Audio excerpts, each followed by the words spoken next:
Hello, everybody, and welcome to the Revival of America podcast. This is Jenny. I'm the owner and the host of the Revival of America. Today we have SG ANON in the house. He is back, everybody. So please, if you have a question for SG, there is his video on the wall, and you can write your question underneath the comment box. Or if you want to raise your hand, I will unmute your mic at some point in this podcast. Also, to everybody, please be careful who you follow, who you listen to, what you're putting into your mind, because it's crazy out there. A lot of crazy things being put out there. And with all of this distraction with the doom and gloom, fear mongering, and all that stuff, we have a lot of wins that are going on in the background. So pay attention to those wins, everybody, no matter how big or small they are. Pay attention because we are winning, like Trump always says. Also, to everybody, if you come into the podcast late, please follow the podcast on the podcast host as well as the social medias. Those are iHeartRadio, Spotify, Anchor, Apple, Google, Breaker, Pocket Cast, Riverside, Podbean, and Amazon Music. Also, too, the social medias are all verified except for three, which is YouTube, True Social, and then my TikTok, because they're YouTube's fairly new, and I'm just waiting for the verifications on the others. I'm doing this for you guys to know that these are my legitimate accounts, all right? Because there's a lot of fraudsters out there, everybody. So if you get a random text from somebody saying, pretending it's me, no, it's not me, I will not randomly reach out to you and ask if you're ready for the scare event or anything like that. So please block, report them, let me know so I can make sure they are not here in my channel. Also, too, the social medias, I forgot to tell you that, they are Jenny Jareed Facebook, at Jenny_Jareed Twitter, or X, formerly Twitter, at JJareed Rumble, at JJareed Instagram, at JJareed True Social, the Revival of America right here on Telegram, the Revival of America on YouTube, and then the at the official JJareed on TikTok. So check those out, follow them if you're not already. And then if you guys have a story or a journey you would like to share, please reach out to me at the Revival of America at yahoo.com. We'll get your voices and your story on the show. Because remember, everybody, it's your journey, your voices that matter and are going to help shape the new world that we are coming into. And last but certainly not least, sign up for the newsletter, everybody. It is free. It's over on the website. You get the latest updates on the podcast as well as the weekly show lineup with the guests and the times. So check that out. That's at therevivalofamerica.com. And yeah, sign up for that so you guys can be informed, like I said, of the latest podcast as well as the guests for the weekly shows. So hang in there, everybody. We will wait for SG ANON to come in. I'm going to message him real quickly. I know he was running a little bit late, but hang in there. We'll get started here shortly.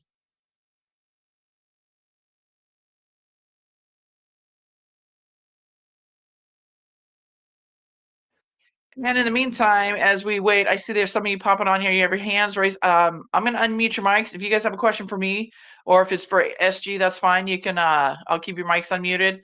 But I'm going to go ahead and unmute a couple mics while we wait. So Redbird and Debbie St. Pierre, I'm going to unmute your mics. If your question is for SG, that's fine.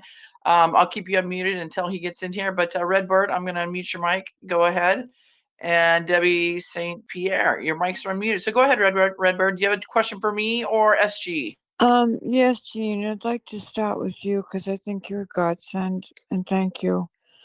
I don't know if you remember me, but I'm the woman with the heart disease, and I've spoken with Baxter, and I've spoken with Field McConnell, and I'm an RN, so I kind of know what's going on, and I'm blacking out a lot, and that's okay. Here's my question.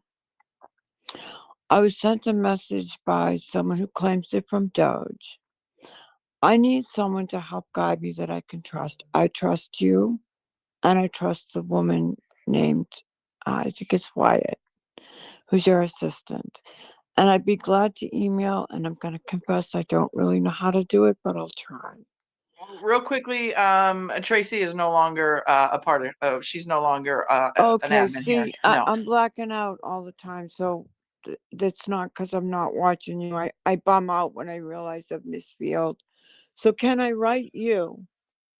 Because I'm totally vulnerable in with the condition I have.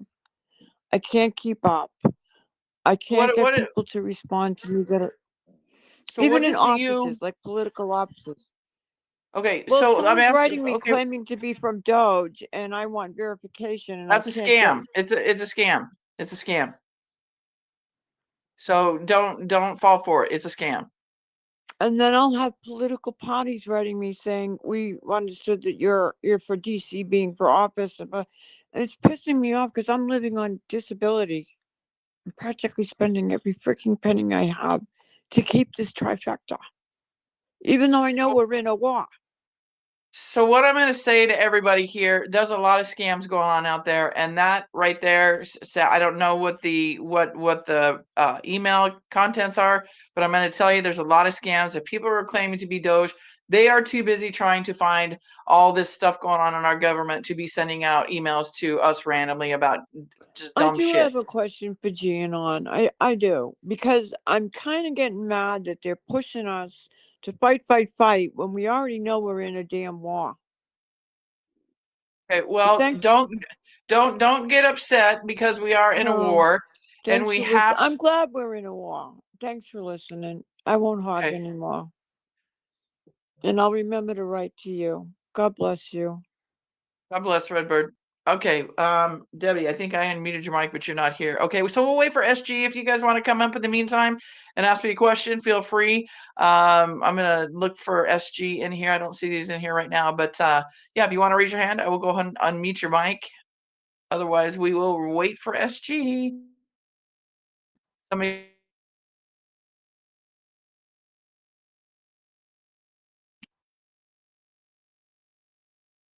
I'm so grateful for people like you. Thank you.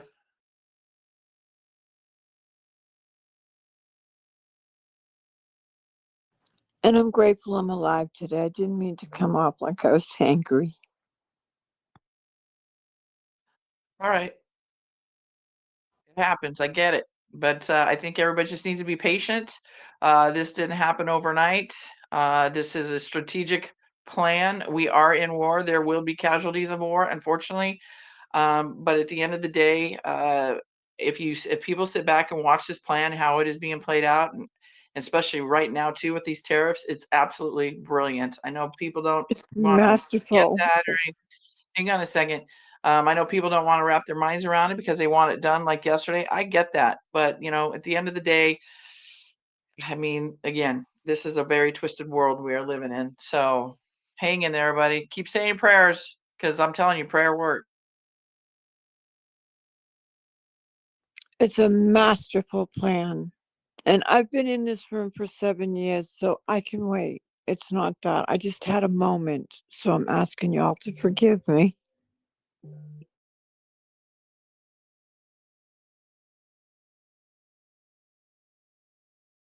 All right, Miss Mary, your mic is unmuted. Go ahead and ask your question if you have one. Oh, I'm just going to comment on the tariff that Trump did today was brilliant. Brilliant. Yes. Trump Yes. is not playing, is he? Nope. And if you look at the wall, there's another explanation of how he's gonna tank this stock market with what he's doing. And this is like 4D poker, the biggest poker game in world's history. So everybody just, I mean, it's gonna, we have to go out with the old in with the new, and I believe that's what we're seeing. But he's not playing games. You mess with the bull. What is it? You get the horns or something like that. So yeah, he's not messing around, everybody. I mean, he's bringing it back to America first, we the people. So it's going to be a pinch here in the beginning, but we've already been pinched. We've by the Biden regime, right? So it's going to be a pinch. We're going to feel it, but at the end of the day, he is fighting for our country and he's fighting for our pocketbooks. So I think I saw something yesterday that he signed something that it's going to be a 32-hour work week. And if people, keep their people longer than that, they can get, penalized for that. So everything he's doing is for we the people. So everybody out there saying that Trump is bad, he's all this shit, man, I'll tell you what, those people just don't get it. Those are the people that have their heads in dog shit. Maybe bear shit. I don't know, because it's so deep in there. It's disgusting. There's SG. Come on. Why is your mic muted? Good to be here. SG. There you. Oh my goodness. How are you? Doing well. Thank you for your patience today. And for the last little bit here, we've been fielding some things on this end, and we're finally getting back into the swing of things. So it's appreciated. Oh, SG, of course, you know me, family's always first, but I'm going to tell you, We have missed you. I have had so many requests. When are you coming back? And I'm like, he'll be back. He's just taking a little bit of a break, and I get it. People need to do that. And but I'm so happy you're back and things are going well in your world. How have you been doing? You're getting back in the saddle, I see. Indeed. So we're focusing a lot on expanding the reporting operation for Q News Patriot. We've been doing that quite a bit now for a while. And on the other side of things, the personal life has had some challenges to it that, I'd rather keep the details to myself if I could, but fundamentally it has pulled me away from the work for a little bit. And that's been over this last period of about 9 or 10 weeks or so. And it's finally starting to level back out, but that's sort of the nature of the awakening too, right? We've got our crests, we've got our valleys, but the road continues forward. And I think every day as we move along here, it's getting a little bit brighter, even if we don't understand certain things that are in our immediate face. Well, SG, you're a pillar in this movement and very pivotal. So I'm really glad, and I get it. Family is always first. So I'm glad to see you back, and I'm looking forward to you being back on once a month. Hopefully that can still stand. So yes, I'm just super stoked that you're here. So welcome back, SG.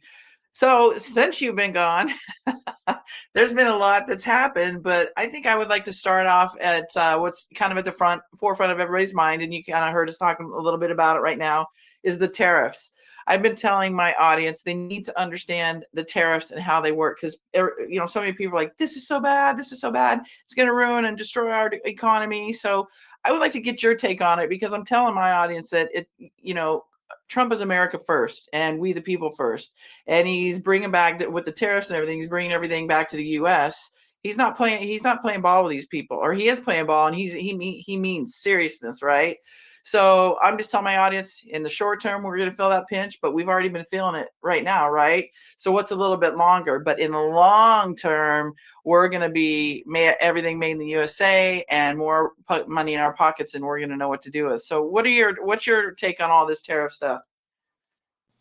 Well, I think my take on the tariffs, Jenny, would be that when we look at the historic record, at least in the modern economic ecosystem, so think, Adam Smith and forward, tariffs were the main benefacting angle for nation states. The tariff situation, excise and import taxation, paid for essentially all of the national government budget in any given locality, and that was true in different subregions of the British Empire. It was true in the African subcontinent. It's been true in the Americas for a long time, and we can go back and look at American presidents and the usage of tariffs throughout the 19th century and sort of get a feel for different explosively economic periods of economic explosive growth is what I'm trying to say there, sort of coinciding with the expansion of tariffs and the removal of certain internal restrictions. This was an issue that Jackson dealt with. This was an issue that Buchanan dealt with. McKinley was assassinated for his effective use of tariffs at the international level. And so when we look at what President Trump is doing right now, I think it's just another example of this ongoing irregular silent war that has been playing itself out worldwide and dragging most of us along for the ride. And that is the overall redefinition and reorientation of how commerce is physically conducted. We've been talking for a while just together on these broadcasts on the financial and the economic underpinnings internationally, and how these commerce markets, currency markets and commodities markets all work and come together with one another. Now we are seeing the physical redefinition, the physical reorientation, the moving things around. We're actually throwing the wheel hard to port, to sort of keep with that Titanic metaphor there, and we are attempting to turn the ship now on a pretty significant dime. And this after a period of at least 5 years now, where we've had this sort of like, buffering or ballasting, for lack of a better term, for the rest of the planet for the time that this ship was going to get slammed hard to port and turned on that dime. We've been expecting this time frame, this period of time that we're now in, to come for a while. And we have watched the disconnection of totally dependent nation states from that Western world economic sustenance mechanism. We've watched the expansion of alternative geopolitical trade and commerce routes in Eurasia, in the Middle East, in Europe, and South America even. I would even caution is to say that some of what the Belt and Road Initiative has brought to certain regional ecosystems has actually buffered them as well, despite working against the American system and the American dollar in that regard.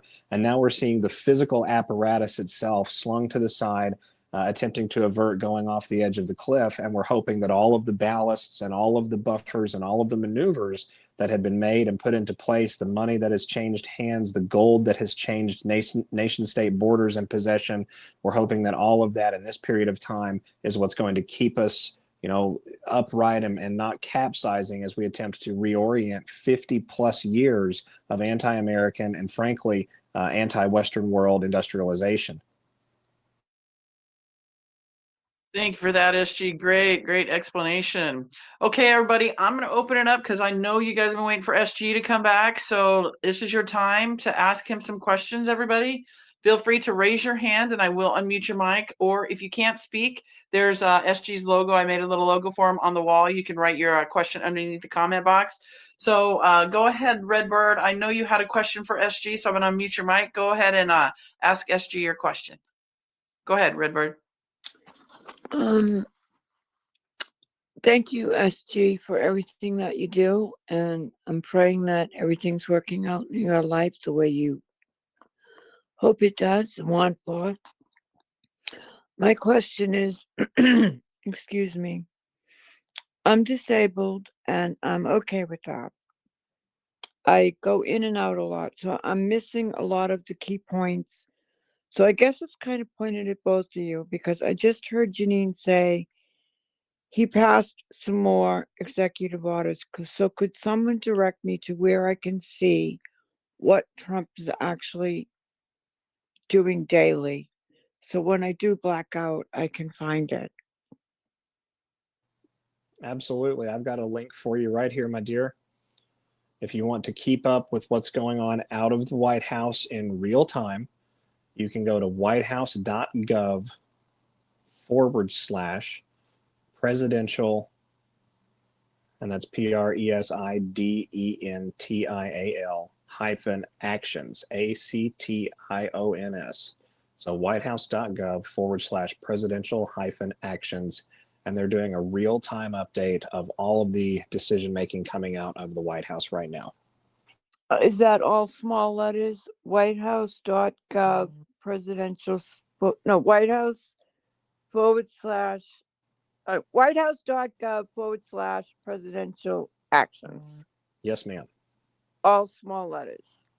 Yes, ma'am. And don't God forget the bless dash you. between presidential and action. All right. White House. Oh, Was that it, Redbird? Could you repeat it one more time? I'm writing it. Yes. I didn't have it. I was holding the phone. I'm sorry. No worries. White House. So WHITE house.gov/presidential-actions. Hyphen. Thank you. Actions. God bless you. Thank you, Janine. Thank you, SG. Thank you, Thank you. Redbird. Okay. Nana Banana, your mic is unmuted. Go ahead. Ask SG your question. Go ahead, Nana. Is your mic not unmuted? Okay, you should be good. Okay, there you go, Nana. Go ahead. Thank you. Thank you both for having this. And SG Anon, isn't the tariffs like a reset because we left the corporation and we're going to be a restored republic? So like a reset that we're all going to be on a level playing field. Is that also involved with this tariff thing? I absolutely think that is, but that's more of a jurisdictional question, and the tariffs are the public-facing mechanism, right? So we're reorienting the old system, and then I'm of the opinion that once the old system is effectively reoriented, then we're going to start seeing redefinition of certain jurisdictions inside government. So we've got, Trump essentially having a lot of these secretaries that he's appointed to these different departments, purposefully downsizing these departments. They're slashing waste, many of them laying off thousands of employees. They're clearly getting ready to consolidate some of them, completely disband others. It's my belief that the ATF is going to go completely away and be totally absorbed by the FBI. And then the FBI itself is probably also going to be significantly shrunk from that point forward until we get to a manageable federal law enforcement that can be absorbed at the state level, because that's all going to happen in the reversion to this republic, right? The republic didn't have a federal police force. The policing in the different jurisdictions was left to the several states of the union. The national government did have purview over the militarized forces of the several states' militias. So in other words, the national government could call up the militias from the various several states in the form of what we would now call our Army National Guard, right, in the modern day and time. And so the tariffs is just another component piece of this broader discussion. We have to have the build out, the foundational creation in physical time and place where we can move from one system to another system without completely crashing it and causing societal functionality to come to an irrevocable stop, right? We know that there's been a pause with this continuity of government period. We know that we're expecting significant events as we move through this period of time that may cause us to pause our society yet again, like a deep state retaliation, for example, for what's going on now. But fundamentally, I think we've had the overarching objective that I actually doubted for a long time myself, that we were going to move through this period of time and do our best to not completely crash the financial markets and the economic system in the West beyond recovery. And I think that we've actually done that so far. And I think the build out is continuing with these tariffs, leading to exactly what you just described, a landscape where everyone is sort of even keel, where there's a fair and just way to maneuver value across our borders and conduct our commerce and trade. And that paves the way for a transition back to a lawful republic. Okay, thank you. And one more thing. Have we moved from federal to national now? Because I know we have to be national, don't we? You know, I'll be honest with you, the definitions against those two words, I'm not completely familiar with some of the nuance and the differences.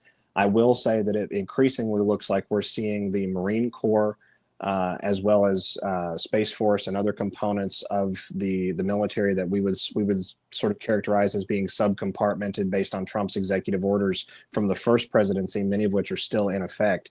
We're seeing a lot of their activities sort of taking the lead with militarized action, and that would suggest to me that we're back into a lawful militarized combatant jurisdiction underneath the laws of war manual inside the U.S. military, and that's probably going to lead to the consolidation of jurisdictions that you just described. But as of this present time, I can't say whether we've changed that or not.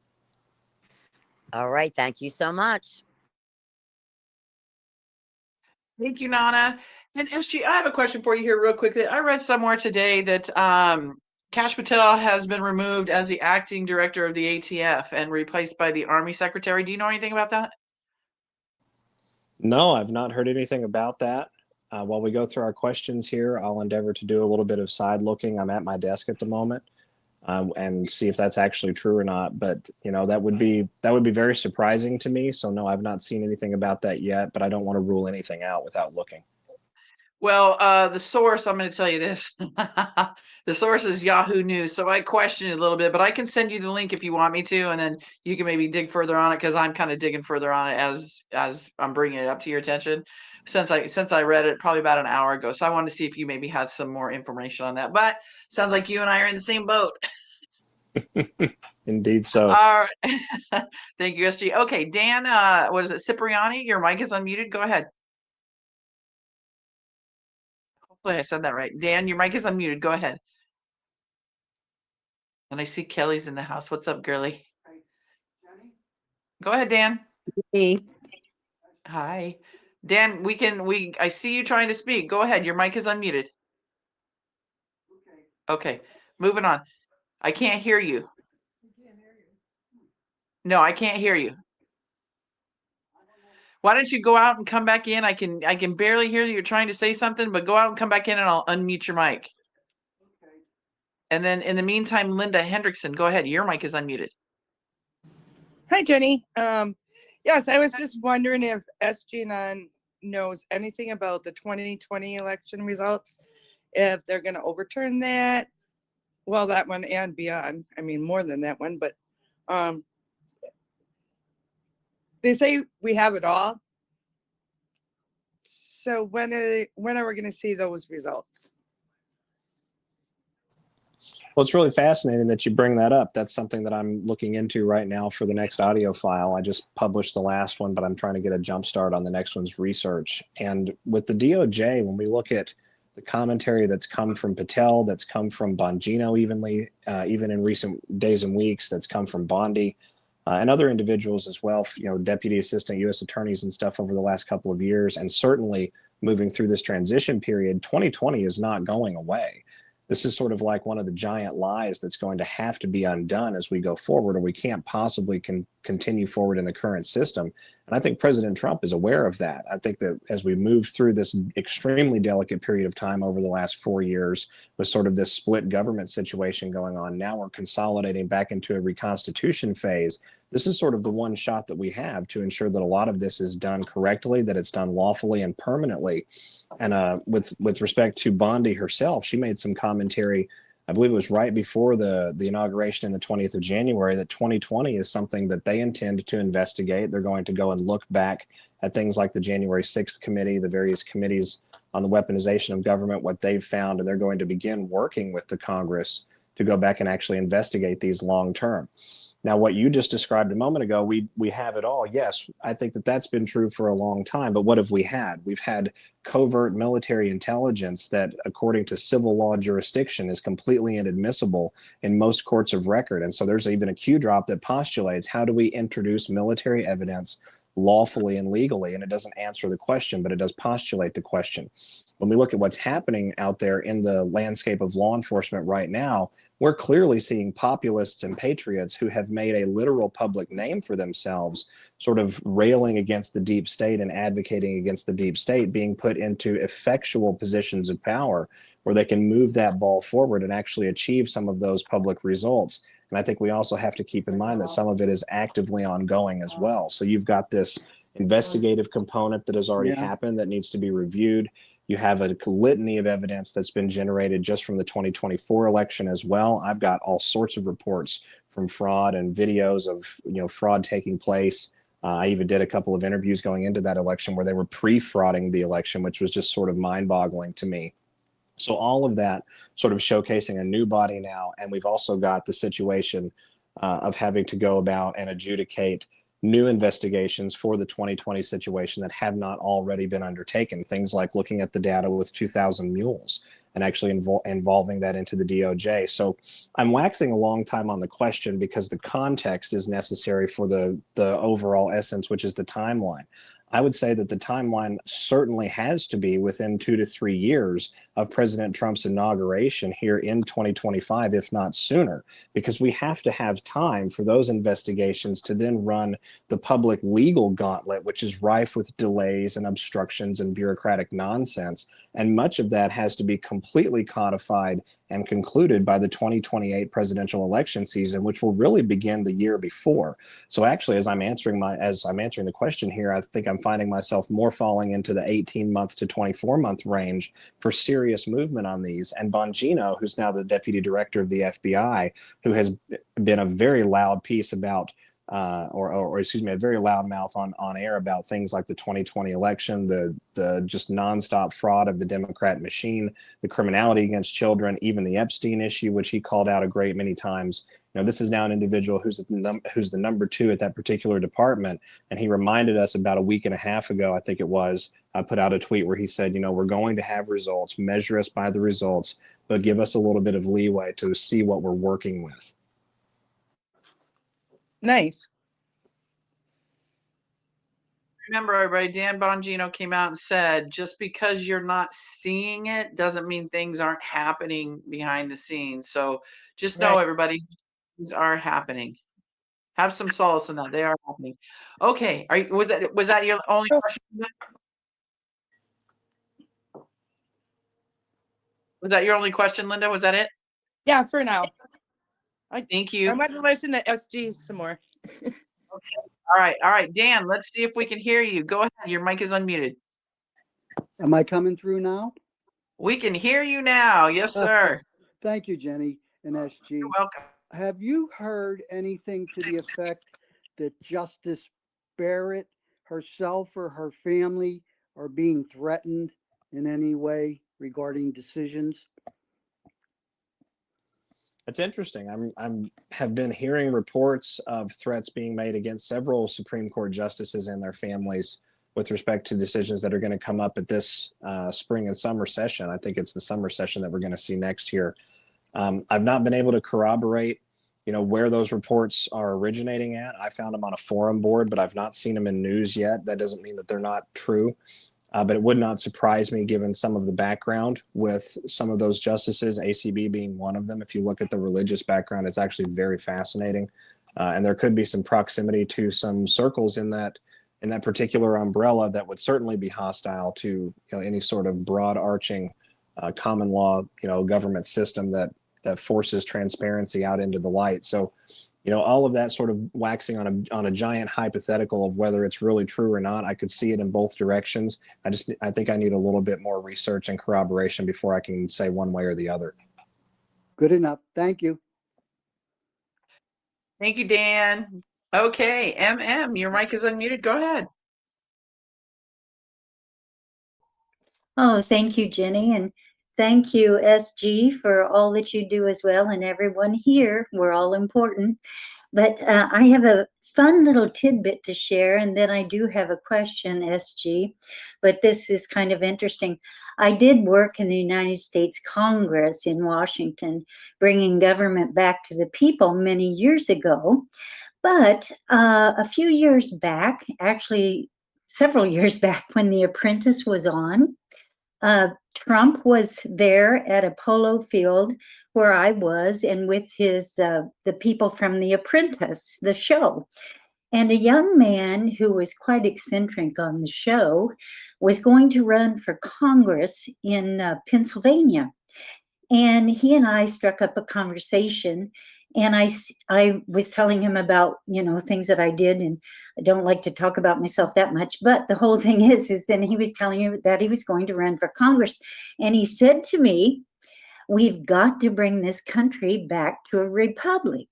So most of us often think about, when did all of this start? And this was before Trump was ever president. So I think things were going on at that time. I just wanted to share that tidbit.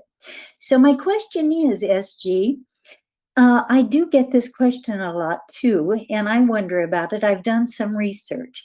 What is a good source where we can find out exactly the structure of a republic governmentally, so that people are wanting to be involved and also to think forward? Do you have a good source for that? I did research just a little, but not a lot. Thank you. Well, that's a really tall question. I would have to say, for me, I look at the documents themselves. I take a lot of inspiration from the Federalist Papers. I take a lot of inspiration from the reports from the 1779 Massachusetts Convention, where they sort of came together and modeled how a state assembly can craft a fair representative state constitution for submission to a national Congress and application for to come into statehood with the Union.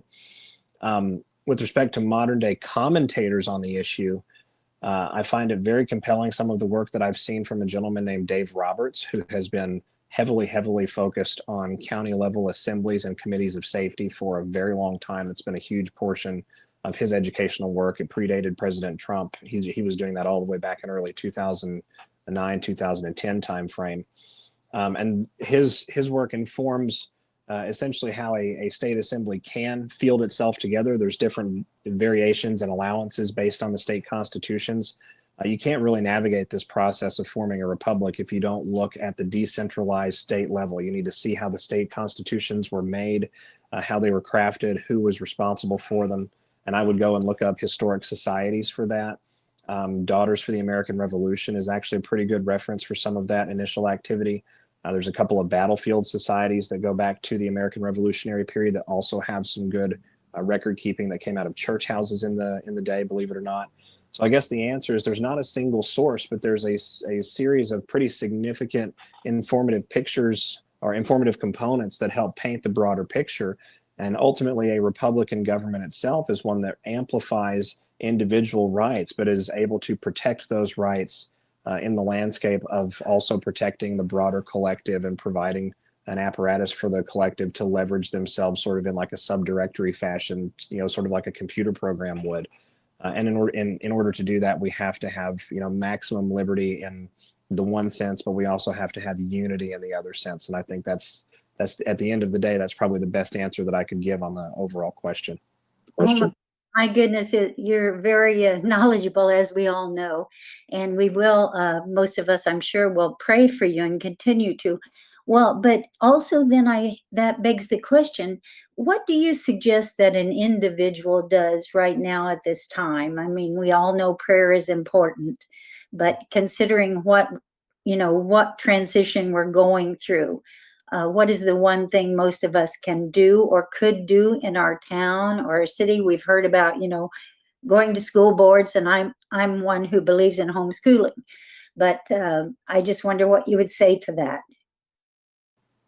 I think I would say two things to that. I would say the first thing is that doing something is always effective, regardless of what it is, if it is inspired by prayerful meditation, time with the Holy Spirit, getting close to God, getting close to Jesus, and really hearing what that Spirit is calling for you, right? If you're inspired to action, that action can move mountains. By the same token, if you're not inspired to that action or you're doing it because you dread it, it's probably not going to work out in your favor. And that's just sort of a truism of life, right? We sort of get the red light when we expect to have the red light. And so in that regard, I would caution people to say first, before you do anything, go inward a little bit and get an idea of what it is that feels pulling to you, what's really calling to you with respect to local action in your community. If anything, I would imagine a lot of people feel pulled in that direction. I myself participate in some of that on this end, town hall meetings and things like that I'm able to get to. As far as patriots coming together in those communities, it really is just about gathering together. It's about understanding your rights and your liberties and who you are under God. It's about understanding that there is a parallel corporate government masquerading as the lawful government in your community. And yes, it's in your county, it's in your town, it's being administered by the same people who go to church with you on Sunday. Many of them don't even realize that they're agents of a corporate insurrection that's masquerading and impersonating a government. And so when people come together and they acknowledge that, and they come together in a model that is in alignment with the 1789 Constitution, there is a pathway. If enough people are gathered together in significant enough quantity at the county level, community level, and then moving to the state level, and then moving to the national level, there is a pathway to take that back and to peacefully replace that corporate insurrection rather than antagonizing it and aggressively overthrowing it. Oh, thank you so much, and God bless you, and we'll all continue to pray for you. Thank you, MM. Thank you, SG. Okay, let's see who's next. We've got Hermano. Go ahead, my friend. Your mic is unmuted. Okay, hold on 1 second. I'm working on something because Do you want me to go brought to the something next? really good up. You Yeah, want go me to to go the to the next next person. Okay. All right, Melinda Wright. Your mic is unmuted. Go ahead.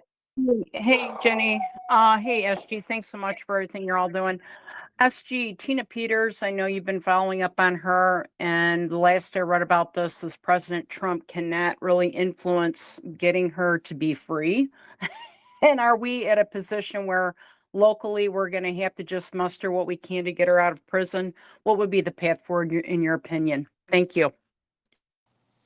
Well, I got to say, Melinda, I've been very hopeful about Trump and the DOJ being able to put pressure on that. We really do run into a 10th Amendment situation with that case, and that's one of the difficult things with Ms. Peters' case. And quite frankly, on air here, I can't stand it. I hate it because Ms. Peters is someone that I consider, kind of like my grandmother in a lot of ways. A certainly similar spirit, similar sort of demeanor and disposition on life. So my advice and recommendation on that issue, and it's been this way for the last few months now, all throughout this period of time that she's been persecuted, is maximum peaceful public pressure is the only way that I think we're going to see meaningful and actionable results there. It needs to be a consistent narrative. I could be better about that, and I intend to sort of get better about that as I go forward. I want to reach out and actually contact her and see if I can conduct some sort of an interview with her. But fundamentally, it's going to be about exposure. It's going to be about convening in a communal fashion and providing an publicly accessible and digestible narrative on a pretty consistent basis, reminding people that this is a situation that occurred, that there was some higgledy-piggledy on both sides here, excuse me, but I think that we have to look at the actual actions that were done here in the light of what was actually being done to the election system, which is a much bigger issue, and that I think has to reach the acknowledgement pulpit of people like Newsmax, certainly people at the DOJ, and hopefully we can get AG Pam Bondi on board, and that would be the main way to go about it, in my own opinion. Okay, so what I'll do is I'll follow your channel, SG. If there's any recommendation on a path where communally we can all gather together, the more hands in this and collectively, whatever we can do together, I would think that would be the way we would do this. That's just my opinion based on what you said. So if you do have suggestions and you want to post them to your channel, I would love to see how I could collectively help with everybody else. I appreciate that. Thank you for that. Thank you. SG, you can always send me stuff here, and I'm happy to help facilitate that as well. We definitely need to get her out of there. I understand she's not doing very good. So yes, I'm happy to help out any way possible, SG. So let me know, because I know Wano Savin is trying to work on some stuff too. So yeah, we need to collectively come together and get her out of there before it's too late. All right, let's see. Hermano, you ready? You want to speak now, or can you? Yeah, it's good. For it. By the way, first and foremost, Jenny, te quiero mucho, gracias. De nada. SG, so good to have you back. It's been a while, bro. Good to be back, Hermano. Yeah, what was it? The last time I believe you were on was, I believe, January 7th. And if I recall the conversation, we were talking about how in the first 7 days, what kind of whirlwind things were. And look at where we're at now. Indeed, my friend. It's been wild, and it's going to continue to get more so, I think, as we go through this year. We're in a transformative period now. That being said, and like I said, great to have you back here. Jenny, you brought up a great data marker earlier. As per Yahoo News, I went digging, and it's confirmed on many sites. Oh, wow. Thank you. Yeah, the Hill, yes. And I'm looking at what I'm finding is what they're talking, how they're saying it. I think I posted it on the question board. He's being replaced by Army Secretary Dan Driscoll. Correct. And SG, I did send you a couple articles, one on that, on Cash, and then the other one on Justice Barrett. So, Hermano, thank you for checking into that, because I was going to go dig after the show. No problemo. And SG, we're all, no, I'm just going to say it. You keep up the great work, okay? Miss ya. Thank you, my friend. God bless. You have definitely been missed, my friend, SG, definitely, for sure. Okay, Bears Mama, your mic is unmuted. Go ahead and ask SG your question.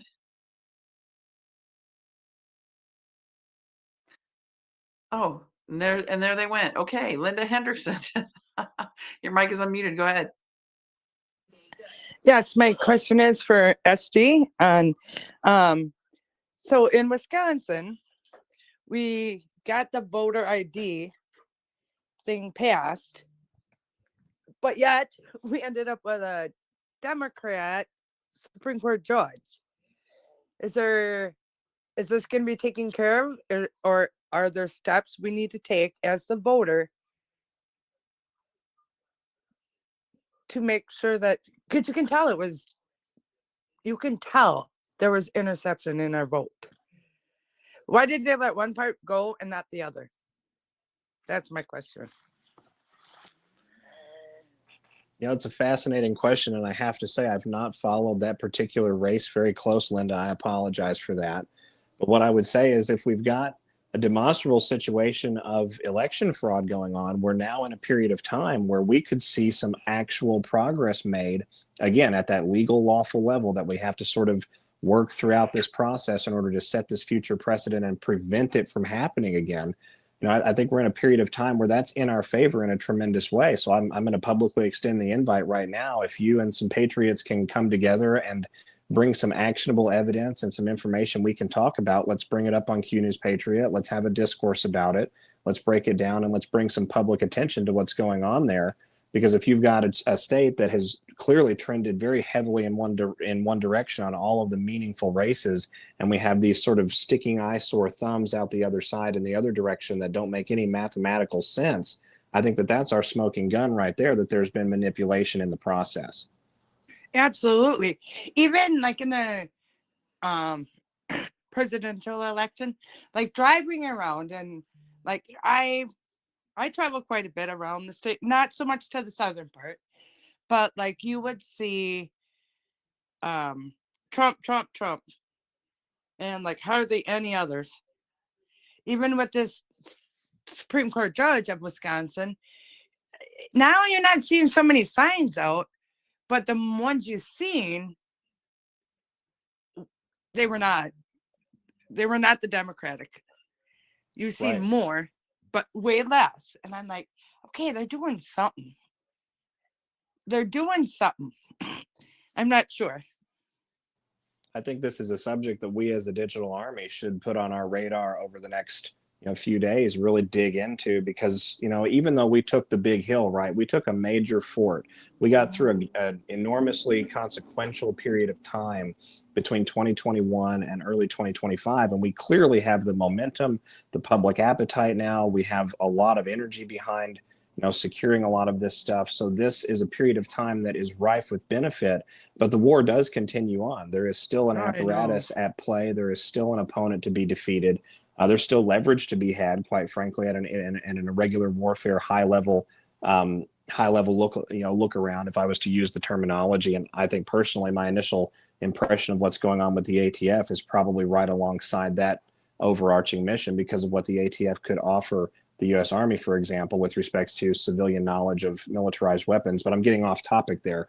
Coming back fundamentally, this is a period of time where there's still a battle to be fielded, but we have the advantage clearly. We have the initiative clearly. And if we leverage our opportunity, that's why I've extended the invite to you and some patriots up there in Wisconsin. If we leverage this opportunity, we can really make lasting changes that secure these systems permanently into the future. Okay, so USG. So what do you want? What do you want me to get a hold of? Well, if you all have, anything like voter registration records not matching, canvassing that, doesn't add up, if there's any ballots that are tracked to properties that don't exist, any sort of video footage whatsoever of malfeasance happening at polling centers, and TikTok is actually a pretty good little resource for that sort of a thing, even though they shut down a lot of that content. I would just compile as much of that smoking gun evidence as can be found. And it sounds like with the fraud that's going on up there, it should be findable, even if it requires a little bit of effort. And then we'll convene and we'll have a discussion about it on air. Awesome. Well, I'm like small rural, so it's not like I'm in the big city by no means. But I still, like, when I travel, even to the next county, after that, it's always been, but that's not how our voting records are showing it's coming out to be. Well, Linda, do what you can. Real quickly, Linda, do what you can. SG, I totally forgot to ask you, what's your time frame today? I know you typically give us about an hour. I'll be around for about another 15 minutes. I think that's as long as I can keep my little one occupied. Yeah, no, you're good. Guys. God bless. Thank you, Linda. Thank you, okay, Miss Linda. Thank you. God bless. Yep. Bye-bye. All right, SG, here's a comment on the wall from Beverly. It says, "Thank you for all you do. Many of us are on the brink of going broke. Will the inflation and corporate money grab everywhere we turn as we retire? Will we ever get some relief on this?" Absolutely, and that's going to circle us back. Yes, it will, and that's going to circle us back nicely to the discussion about tariffs a moment ago. We're excising the leech now from the host, right? We're removing the parasite from the organism, and that is a tenuous process that has some shaking out, and that shaking out is almost impossible to properly speculate. But when we look at what's been done, again, at that international level, and then we look at the domestic landscape being created inside really of the several states more than the federal government, we're seeing all sorts of states tabling legislation now, several of them having advanced it out of committee and into their general assemblies for a future vote here to revert us to a sound money currency, to measure the dollar at a fixed weight of tangibles, to outlaw things like CBDCs, right? These movements are occurring. These machinations are happening. And yes, we are going to see relief from that, but that relief may take a little bit longer to get here. And I just want to say I completely empathize with the comment. I paid $2.89 the other day for a gallon of gasoline in an area where during Trump 1.0, I was paying $1.68. So, looking at this landscape that we still have going on, the still high fuel prices, the still high energy prices, some of these markets are going to take longer to reverberate and reorient because it takes longer, quite frankly, to get those supply chains back to the domestic landscape where we can control them, where our national security is much more easily applicable to them, where we have more effectual basis and jurisdiction over how they operate, what they do, the types of behavior that they engage in at the nation state level with their commerce, with their selling various quantities of reserves of energy, right? These are all considerations in the broader picture of reorienting the system. And so I'm sorry to say that, I can't sit here and claim that we're going to see relief next week. I don't know. We could. But when we look at the overall landscape, I don't anticipate that it's going to take us years from this point to start seeing the benefit. Like I said, we're moving through this period of time where Trump knows that he has a window. I think everybody sort of intuitively understands that there is a window of time where maximum momentum is available prior to the 2026 midterm election that's going to be coming up here not too long from now. So the more we can stand on the throttle, the more we position ourselves for that benefit. And we could very well see that benefit just in the coming months, not years. So we also too, SG, we hear Trump say often that, we've heard him say, right, Easter's the timeline. What do you suspect that all means, in your opinion?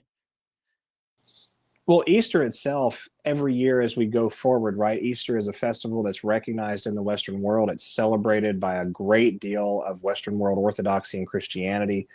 This is a timeline or a time frame each year that is very spiritual. People are they slow themselves down a little bit. They focus more on that divine connection. Believe it or not, that generates a spiritual momentum, for lack of a better term, a quantum imprint in the world that is more accessible towards a unified goal rather than, say in the middle of, the working season or in the middle of the mad dash at the holiday season, for example. So fundamentally, that's always been my understanding of what's really at play here when we reference the feast seasons, the religious seasons and observances, and not just, in the Christian West, but also in other, faith models around the world as well.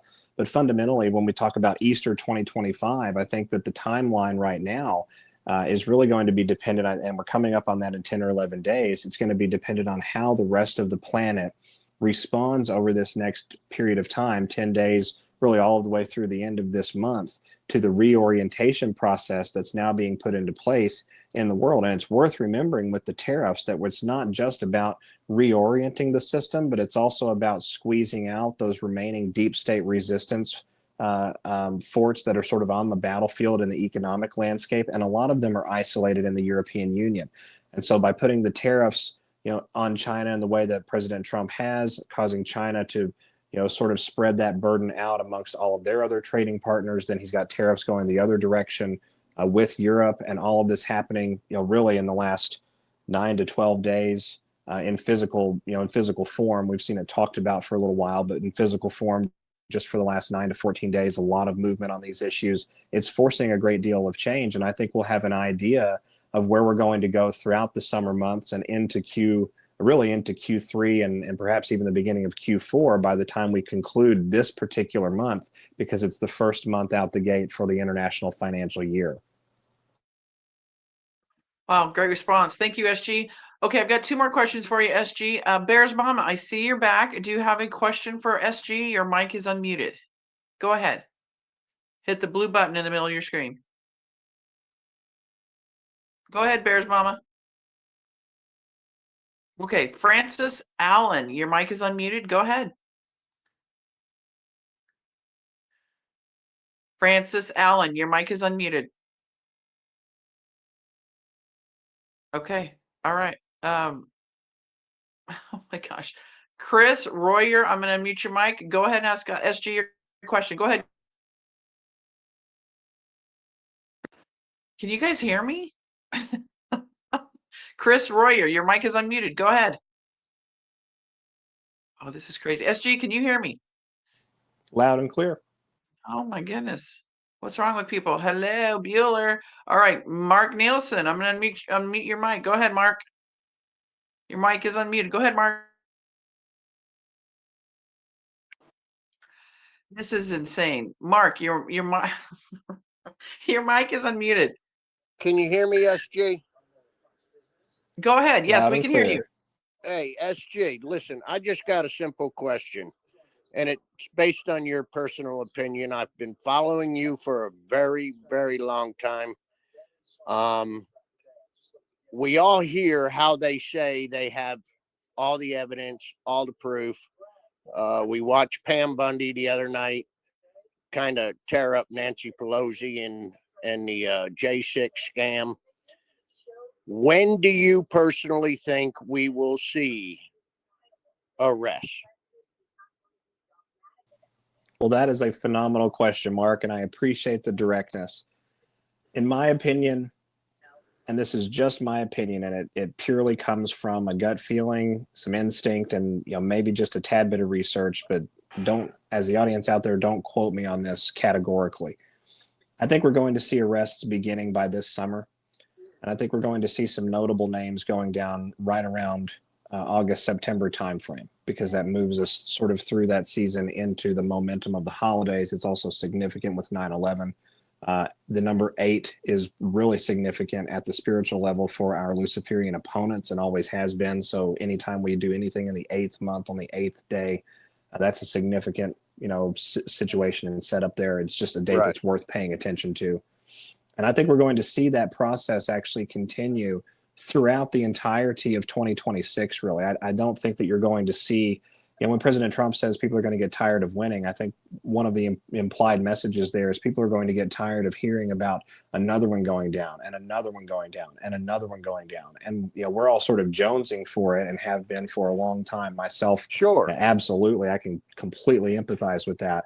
But I do think we're going to hit a period where these investigations just lead very nicely from one marble to another to another. And that's going to take time, potentially all of the way through the first half of this Trump presidency. So I'm really excited about it. Catherine Herridge seemed to drop a really significant hint about what is to come.